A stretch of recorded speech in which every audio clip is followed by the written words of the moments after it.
expensive one, I think this one was $360. That compatible with GSM provider that uses SIM cards, 3G capable with AT&T, T-Mobile, so you can sit in your living room and watch what's in front of the trail camera lens. Trail cameras, real popular, just off the internet, 2012 trail camera photo contest. So there's all these contests involving trail cameras. So they're used for multiple reasons, and we'll explore that in a second here. Current status, trail cameras are legal in Nevada, but NDOW Commission has the authority to regulate it as it directly relates to hunting.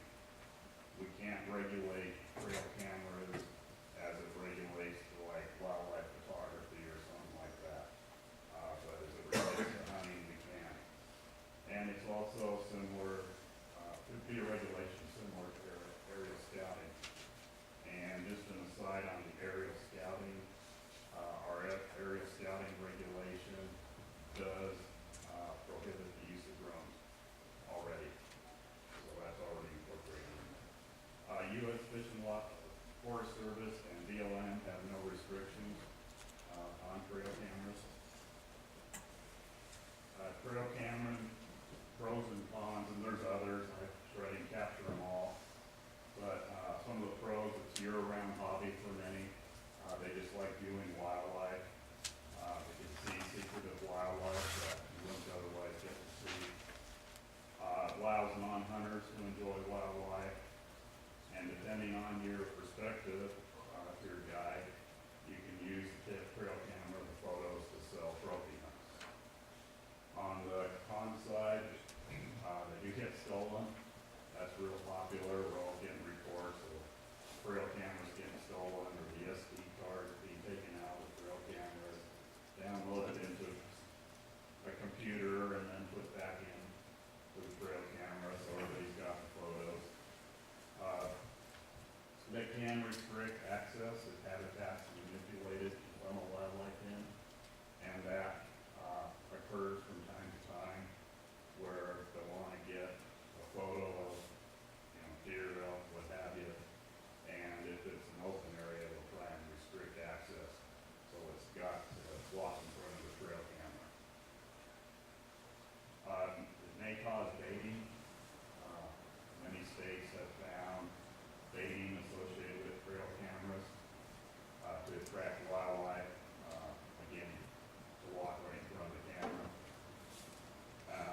Can be used to sell trophy hunts, depending on which side of the fence you're on. Could be a roller on, and it may give hunting a bad image. Safety survey that allow the use of trail cameras. Basically, everybody allows the use of trail cameras except Montana. Arizona Game and Fish even promotes trail cameras in their publications.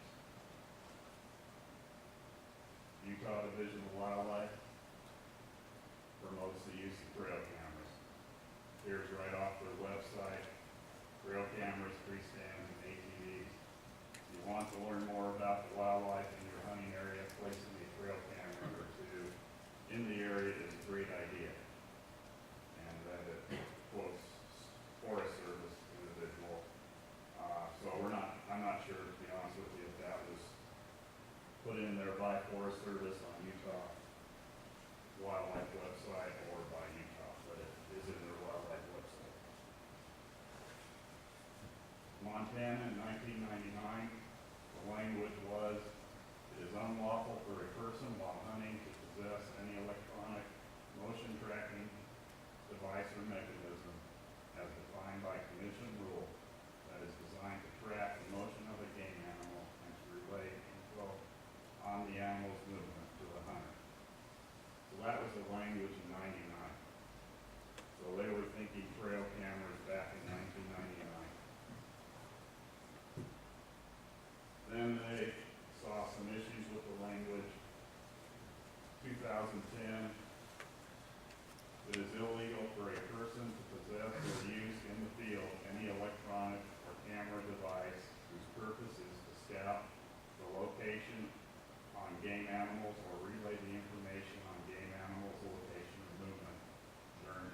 not a standalone regulation, so it is a commission rule.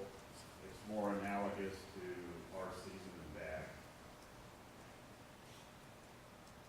where the commission makes a rule regarding violation. The penalty in Montana is a misdemeanor, $135 fine, and there's no revocation associated with the conviction. Comments from Montana, I spoke to their chief of enforcement. I paraphrased his comments, but Montana's regulation was designed to protect trophy animals. They were really concerned in what the trail cameras, while the users were focusing on, was finding the biggest critter they could and then hunting that specific animal. Their other reason for doing it was it's to do what's ethically right. And non-hunters influence hunting activities in the state of Montana, and this regulation demonstrates hunters do want to hunt ethically. On some of the observations they've had up there, initially it was controversial. And keep in mind, they established this back in 1999, got it going, when trail cameras weren't as popular, but it was controversial even then. But since then, they had really good hunter support and positive non-hunter public support. So basically, it's supported across all walks of life in Montana. And they encounter a few problems, few violations. They do, issue some citations every year, but they're pretty minimal. Conclusions, baiting has been an identified issue that sometimes arises from the use of trail cameras. We have an NAC that covers baiting for the purposes of hunting, so that's already unlawful in the state. And trail camera regulations, based on what Montana told us, will be controversial amongst hunters until it's decided one way or the other. It's a social and ethical issue. What do our sportsmen want regarding the use of trail cameras? Want to consider distance restrictions, have to be 150 yards from a water hole. Time restriction, can't use them during hunting season, can't use them 2 weeks prior to the opening of hunting season, or just a ban on them, can't use them for purposes of hunting. End of story. Or leave it as is. So those are the broad options that are available. Within those options, there's obviously variations of that, from restricting those that transmit electronic information through the airways, and just allowing those with SD cards. So there's all kinds of possibilities out there. But it boils down to a social and ethical issue, and what's best, what the sportsmen want, and what's best for the hunters of the state and the image of the hunting. And that's what I have on trail cameras. All right. Without getting into deliberation on this item, you can ask Rob questions. Commissioner McFadden. Are there any studies that deal with the issue of the impact of trail cameras used on springs, and other than just the baiting and the funneling issue? I've heard issues of multiple trail cameras that are set up on springs and the deer or whatever game animal really not coming into those springs, and so now at that point we're excluding the animals from the spring. Is that first of all, are there any studies like that, and has that kind of activity been determined to be true? Just curious. In what we've checked, with the surrounding states, western states primarily, is that we haven't come across anything that I could stand in front of you and say, trail cameras are keeping game away from watering holes. I have heard anecdotally, and some of it's been through guides who have a lot of trail cameras out there, that they feel that the animals' habits are changing with respect to regard to, they come into water with their head down because of all the flashing lights that are going on, and more susceptible to prey. But logic, just looking at it logically, if they're more susceptible to predators, not prey, but predators, mountain lions, for example, or what have you, I would think that occasionally you get one on camera. So that's just, but I haven't seen any studies that say they have no effect or they do have an effect. Commissioner Ring. What is the perception that you've heard from field personnel as to this being a real problem, an ethical problem out there? So I hear a little bit about it, but I don't really hear a big deal. Have you heard a lot? It's a big ethical issue, or? What we've heard, quite honestly, is both sides. That, hey, I enjoy using the trail camera, and I use it to hunt, and I don't have a lot of time to hunt, so it increases the efficiency there to, just set it out to see what's coming to the water holes. And then you have kind of the other extreme that, well, if, I got a 400-point bull, give me some money, $5,000, $10,000, and I'll give you the GPS locations of that bull. And here's a picture of it to prove I know where it's at, and prove it exists. So you see the gamut. So from the sportsman, what we hear a lot is the two extremes. They ought to be outlawed. Or, what's the big deal? And so following up on that, the law enforcement aspect, okay, pass any number of these different variations of regulation, how tough would that be to enforce? I mean, it seems like a ban, complete ban would be really tough to enforce. To me, to differentiate between a hunting use, non-hunting use, pretty easy. I mean, somebody's gotta be a preference as far as you can enforce one, not the other.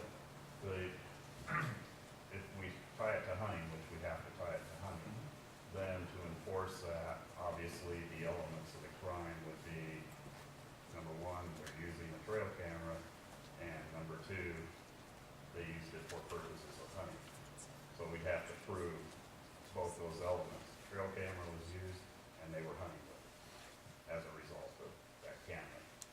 And that's not, it's not the easiest thing in the world, but it's not all that difficult. Person's got a deer tag, sets up trail camera, and kills a deer at that spring. Photo on the trail camera matches the deer that the hunter takes. So it can be proven. Would that you way. have to go ahead and have an animal harvested in order for that? No, No? we have. Rob, you've been doing this a long time, law enforcement, like I did, which, I hate to put you on the spot, but you see the balance out there from an enforcement standpoint. You guys are actually out in the field. What's your opinion on this law? Do you think that the Montana model would be good for our state, or would it be a preference from a law enforcement standpoint, you being our chief game warden, to have a laissez-faire electoral election in these other states? I think the Montana model is a good model to follow from the standpoint of, I also view part of our job is to protect the sport of hunting as well. And Montana's model goes a long ways towards doing that. Because what to the non-hunters, not the they weighed in, what would their opinion be on use of trail cameras? And it boils down to an ethical thing, and everybody's got their own set of ethics, so it's tough to regulate ethics, and that's why I said it's a societal issue, basically. And sportsmen have to decide how much imposition, if it is an imposition not to use them, they want to place on themselves to protect the sport of hunting. Thank you. Commissioner McNinch.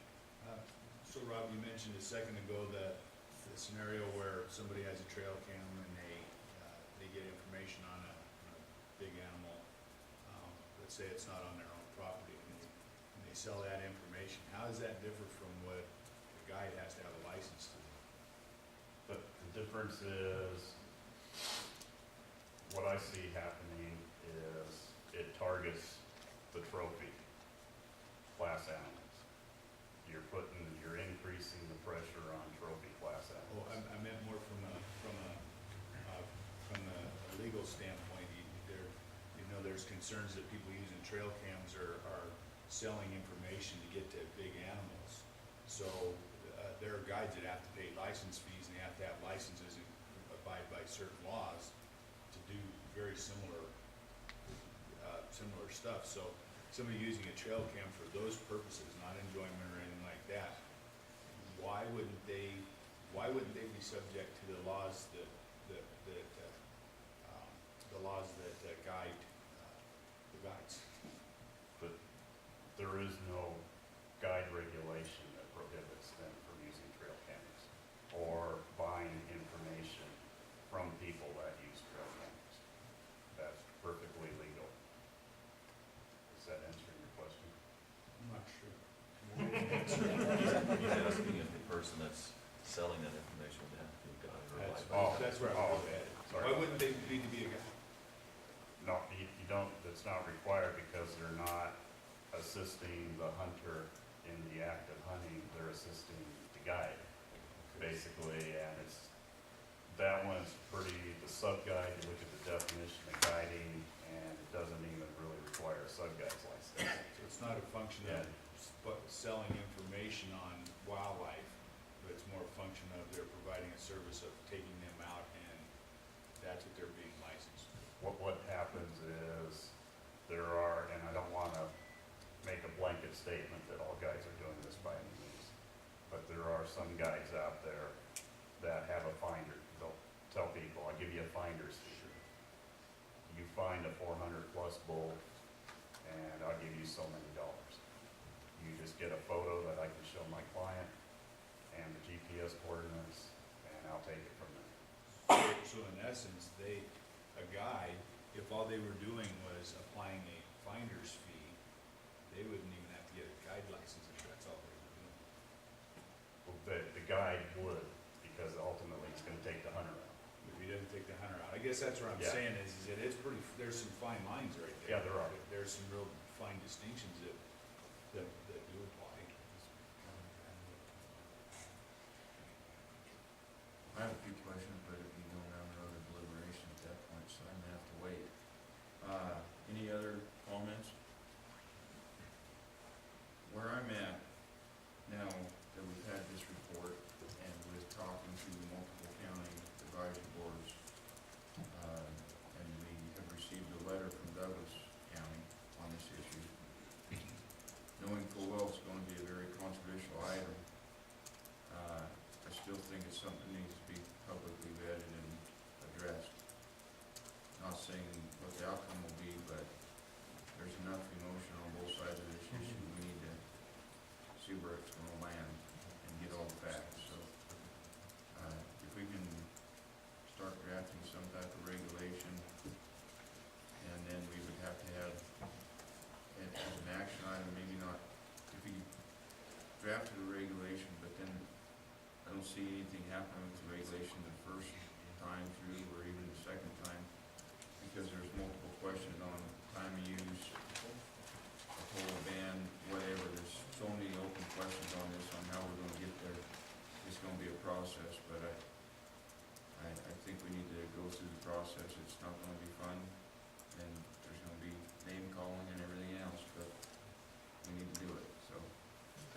item 22 right now, aren't we? I mean, agenda items for the next meeting. Yeah, we can do that. You've got pessimistic, Mr. Chairman. You can do that. Commissioner McNeil. Mr. Chairman, I guess what's crossing my mind is that there seems to be maybe a couple of other ways that we might be able to handle this. There could be a petition submitted, and/or handle it through the TAC. To vet it out initially, because we're kind of asking the department to commit resources that maybe we don't even get to, We're still on agenda item 22. Yeah, let's talk about this on agenda item 22, future commission meetings and,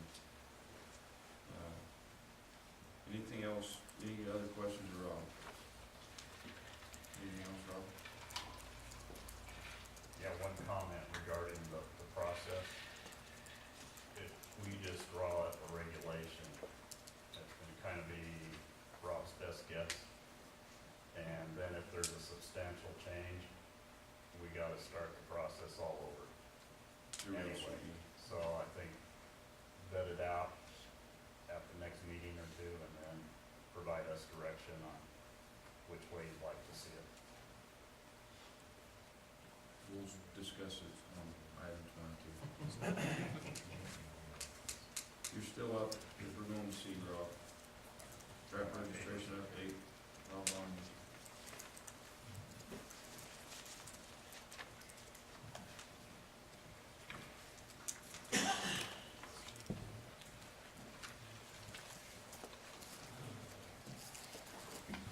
For the record, Rob Bonner, the Chief Game Warden.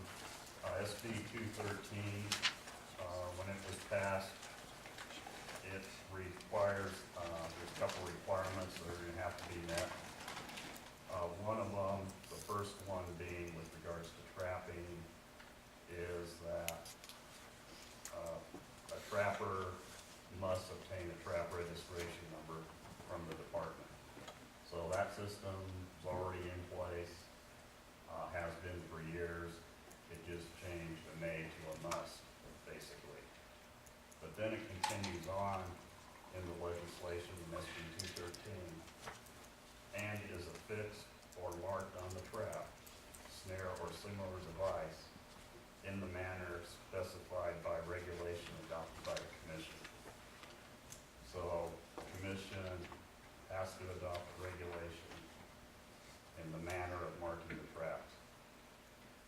And if that doesn't happen, basically there's no trap marking required until that happens. So there'll have to be a regulation drafted to address that issue. Because in effect, there's no trap registration until that's done. And then the second provision in SB 213 that needs to be met is the commission shall adopt regulations setting forth the frequency at which a person, there's some verbiage in there I'm skipping, must visit a trap, snare, or similar device. The regulation must require the person to visit a trap, snare, or similar device at least once each 96 hours. And then what happened there, what that means is, prior to that, in the same section, it used to read, cause or be visited at least once every 96 hours. The at least once each 96 hours has been struck. So until the commission adopts a regulation, effective July 31st, after July 31st, if there is no regulation, there is no trap visitation period. You can visit a trap once a month and be legal. So with that being said, we've drafted regulations addressing both issues. The regulations regarding the visitation, we've been in discussions, and the quickest,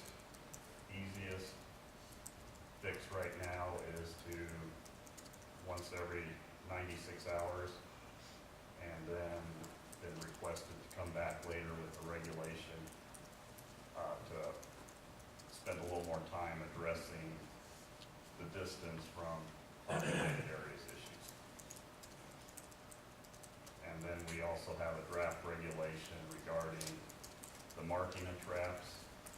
And what was done there is basically taking into consideration all the comments during the legislative session and trying to come up with a regulation that best mirrored the intent and what was the comments at the legislature. And hopefully wrote them in a fashion where if the commission wants to drop a portion of the regulation or pieces of it, they can, without it being substantial changes to the regulation. So we don't have to worry about LCD issues.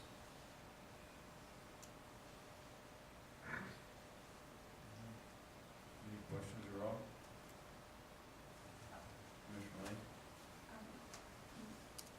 Mr. Chairman, one of the comments that was made at the Clark County CAB meeting regarding some of these changes was that it would be helpful to have them done by September in order for since they're going to be doing a trapper education session in September at some point, knowing that information so that they could disseminate that to the other trappers would be really helpful.